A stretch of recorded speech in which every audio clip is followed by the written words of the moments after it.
Bonjour à toutes et à tous et bienvenue dans cette nouvelle vidéo de la chaîne YouTube photopassion.fr. Alors aujourd'hui on va parler de confiance en soi et d'obligation à aller réaliser des photos ou des vidéos parce que j'insiste, cette vidéo elle est valable pour les photographes et elle est valable pour les vidéastes et je vous donne tout de suite quelques conseils pour prendre confiance en soi.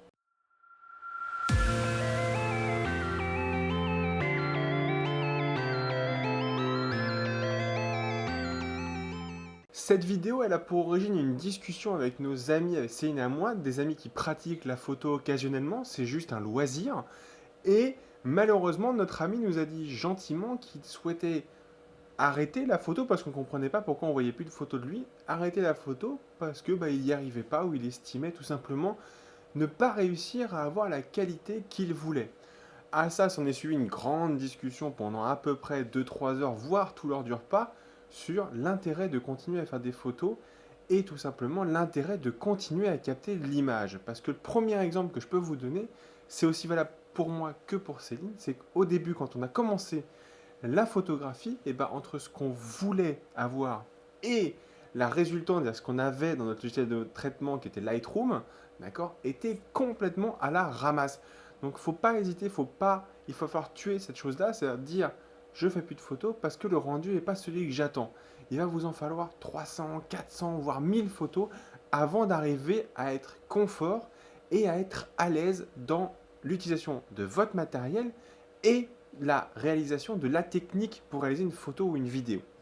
C'est un petit peu là-dessus que j'engage tout de suite le deuxième point, c'est prenez confiance en vous, faites-vous confiance, laissez-vous faire des erreurs. Tout le monde fait des erreurs. Il ne faut pas hésiter à continuer. Vous êtes juste à un moment capable de réussir vos photos et vos vidéos. Et c'est ce moment-là qu'il va falloir travailler.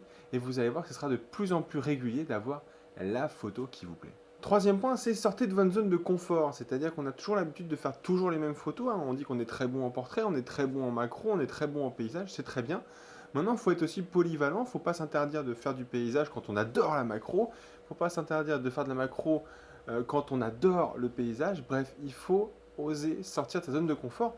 Le meilleur exemple, c'est tout simplement pour ceux qui aiment la photo de rue, mais qui n'osent pas y aller, qui ont peur des regards des autres, qui ont peur d'être embêtés avec la législation.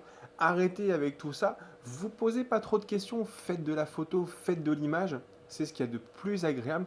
Pour ce qui concerne la législation et la photo de rue, faut pas trop se prendre la tête. Pour ma part, j'en fais régulièrement, je fais aussi de la vidéo, donc c'est beaucoup plus long, je peux pas trop me cacher. Donc un simple sourire, une explication, un échange, vous filez une carte de visite, imprimez-en sur Vistaprint ou Moocard avec ce que vous faites comme travaux. Présentez votre travail et vous allez voir que c'est très très rare. Pour ma part, ça m'est jamais arrivé d'avoir quelqu'un qui me dit vous supprimez cette photo là, ça m'intéresse pas, vous êtes désagréable. C'est pas vrai tout ça, ça existe. Ça existe évidemment, il y en a toujours, mais c'est quand même très très rare. Donc n'hésitez pas, créez de l'image et sortez de votre zone de confort. La photo de rue est le meilleur exercice pour ça avec des portraits. Quatrième point, c'est tout simplement, vous prenez pas la tête trop avec les règles de cadrage. On en lit plein des tutos sur internet, cadrez comme ci, mettez le visage ici, faites machin, l'horizon il doit être là, et puis le ciel il doit être là, et la plage elle doit être là.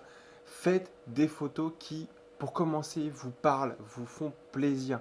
Oui, il faut respecter certaines règles, et il faut même aller plus loin, c'est qu'après il faut les transgresser, parce que si à chaque fois qu'on respectait toujours tous les règles, on aurait des images qui se ressemblent toutes, et malheureusement ça perdrait notre sensibilité.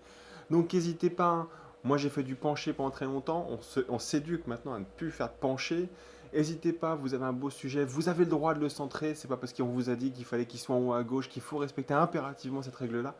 Faites des images qui vous parlent, qui vous donnent envie de les montrer, d'accord, et faites des images qui vous plaisent et n'hésitez pas, et c'est l'objet du cinquième point, n'hésitez pas à les montrer ces photos, à les montrer-les intelligemment.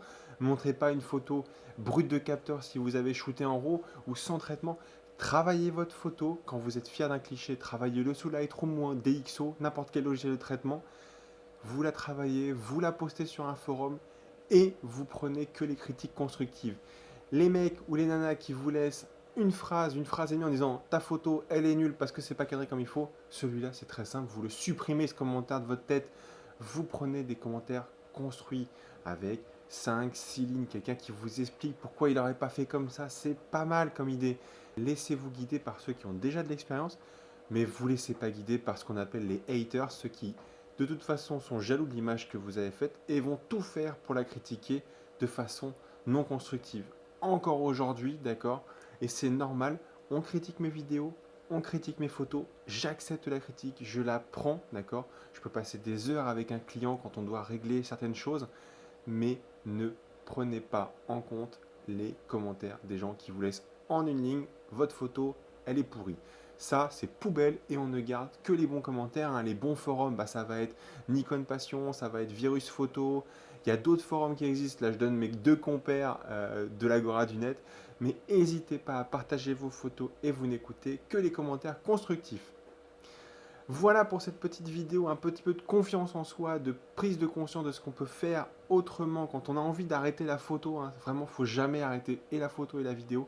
Il faut progresser tout le temps, il faut s'entraîner, il faut sortir avec son boîtier. Des bons projets pour s'entraîner en photo, c'est une photo tous les jours pendant 365 jours ou pendant X semaines pendant un an.